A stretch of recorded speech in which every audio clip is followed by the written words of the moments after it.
War creates millions of stories. Most are lost. Some are distorted. And a rare few remain buried so deeply in forgotten archives that they wait decades to be rediscovered. This is one of those stories. It is the story of a young radio operator named Private Adrian Keller, a soldier whose fate was stamped missing and never updated. A soldier who should have died on the frozen plains of the Eastern Front, but didn't. A soldier who survived conditions that military doctors later described as beyond the realm of normal human endurance. His name never appeared in newspapers. He was never awarded a medal. No memorial stone carries his inscription. Yet, what he endured, alone, injured, and abandoned in one of the deadliest landscapes of World War II, is so extraordinary that it challenges everything we know about survival. This is his story, restored from lost reports, scattered medical records, and the testimony of the few surviving men who briefly crossed his path. A story the world was never meant to hear. Private Adrian Keller was not a hero by any formal measure. Born in 1921, he grew up in a quiet rural town where life revolved around simple routines, tending to fields, repairing tools, and helping his father operate a small workshop. He was described by neighbors as polite, introverted, and unusually observant, someone who listened more than he spoke. When the war erupted, Keller enlisted not out of patriotism, but because he believed he could serve as a technician or mechanic. His skill with electrical components earned him a position in radio communications. He became responsible for encoding and decoding messages, maintaining radio equipment, and coordinating transmissions between mobile units. Aside from a few training photos, grainy, unfocused, quickly taken, there were no notable images of him. His fellow soldiers rarely mentioned him by name in letters. He was one of thousands of quiet, reliable men who kept the machinery of war running in the background. Yet this unremarkable young man would soon face circumstances that no soldier was prepared for. He convoy that disappeared. On January 14, 1943, Adrian Keller was attached to a convoy transporting encryption equipment and communication logs. The unit consisted of 42 men, 4 transport trucks, and a small accompanying security detail. The mission was straightforward: move sensitive radio documents from an outpost that had become vulnerable due to recent enemy movements. The route they were assigned to was known for unpredictable winter storms. Despite warnings from scouts about possible troop activity in the region, higher command deemed it safe enough for a quick relocation. Keller's job was simple: monitor signals, ensure secure transmissions, and protect the radio equipment at all costs.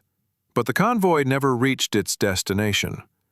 According to sparse reports pieced together later, the convoy entered a narrow forest corridor during a sudden temperature drop. Within minutes, visibility dropped dramatically.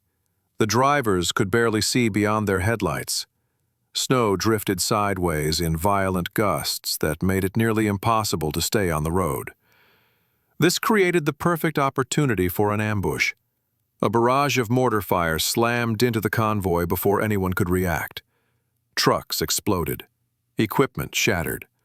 Flames flickered against the white landscape, quickly smothered by falling snow. Men scattered in all directions, some trying to return fire, others diving for cover that did not exist. The entire attack lasted less than 5 minutes. When scouts later surveyed the site, they found 41 bodies. The 42nd soldier, Private Adrian Keller, was not among them. His dog tags were missing. His footprints were erased by wind. His radio equipment was shattered beyond recognition.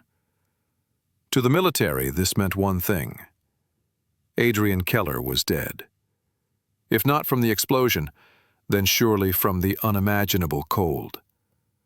They filed the report: missing, presumed dead. And the world forgot he ever existed. But Keller wasn't dead.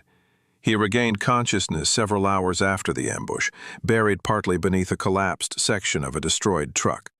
His left shoulder was dislocated. His face was cut deeply from shrapnel. His right ankle felt unstable, likely sprained. Most critically, the temperature hovered below -30 degrees Fahrenheit. When he crawled out from the debris, he saw nothing but a wall of whiteness. The ambush site had already been swallowed by the storm. The bodies of his comrades were half buried in snow. There was no fire left burning, no shelter, no visible tracks, and no functional radio. Keller understood that staying at the site meant freezing to death. So he began to walk, not toward any particular direction, but away from the devastation. Every step was agony. Every breath felt like inhaling needles.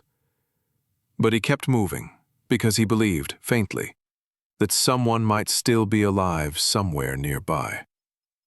He found no one. By the second day of wandering, Keller's situation became dire. He had no map, no compass, no food, no certain sense of direction. His clothing, standard winter gear, was insufficient against the punishing cold.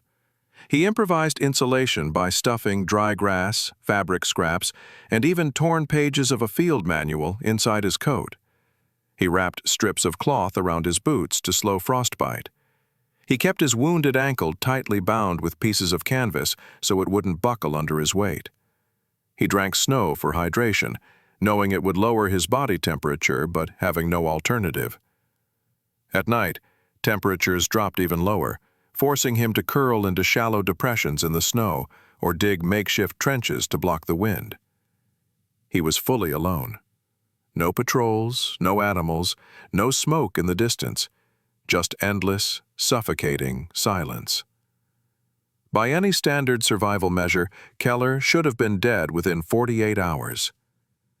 And yet, he was just beginning.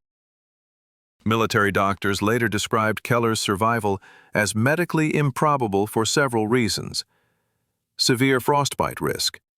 Under such temperatures, exposed skin freezes in minutes. Keller's fingers were already numb within 24 hours. Starvation onset. Without food, cognitive decline begins rapidly, followed by strength loss. Keller attempted to chew tree bark, frozen roots, and even pieces of leather. Sleep deprivation. He slept in short bursts, 10 to 20 minutes, always fearing enemy patrols or simply freezing to death if he remained still too long. Psychological collapse. Isolation in such conditions often leads to hallucinations or panic. But Keller demonstrated unusual mental resilience. He repeated coded transmissions and signal frequencies in his head to stay focused, his mind clinging to routine even when his body was failing. These factors alone should have broken him, but something kept him going. On the fifth day, Keller stumbled upon the remains of a small, abandoned outpost, half burned, walls partially collapsed, roof barely intact. But it was shelter. Inside, he found shredded blankets, an empty ration tin, a frozen metal cup, bits of broken radio equipment, a rusted lantern, and a single wooden crate containing torn uniforms. He used the crate wood to start a tiny fire, his first source of warmth in nearly a week. The warmth revived his fingers just enough to move them again. He organized the space, creating a bunk of sorts, reinforcing gaps with branches and snow. This outpost became the key to his survival. Keller stayed there for 12 days, recovering strength, tending to his wounds, and, most importantly, rebuilding a radio. The radio Keller found was destroyed beyond use, but he also discovered fragments of 2 additional units scattered around the outpost. From these he salvaged commerce wiring, tubes, a partially functional battery pack, broken antenna sections, a cracked transmitter plate. He worked with frozen fingers, limited tools, and failing vision.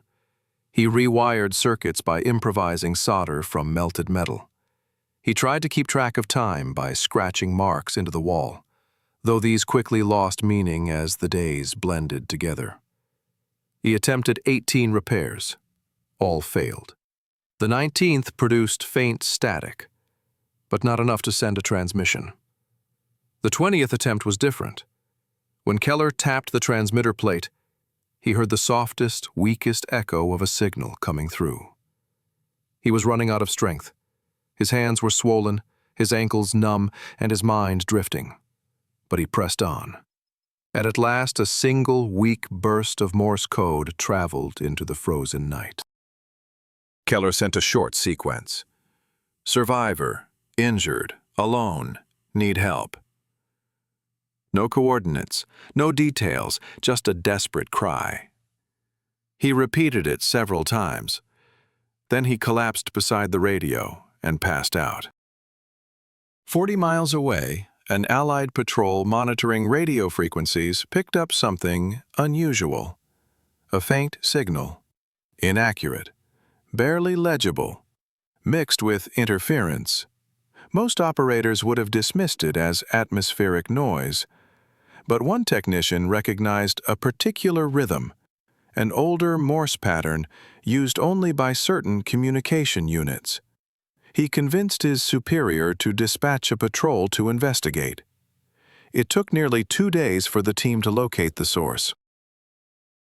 When rescuers arrived at the outpost, they found Keller unconscious, severely malnourished, and suffering from advanced hypothermia. His pulse was faint. 2 of his toes were blackened with frostbite. His lips were cracked from dehydration. He weighed barely 92 pounds. Yet he was alive. Doctors later stated that his survival was borderline miraculous.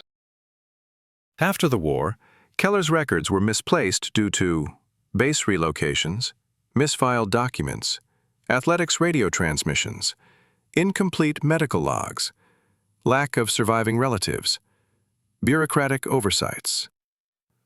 Without family to keep his memory alive, and with no official commendation attached to his name, his story vanished. The military declared his file inactive. His survival, never publicly acknowledged. His name, buried in paperwork.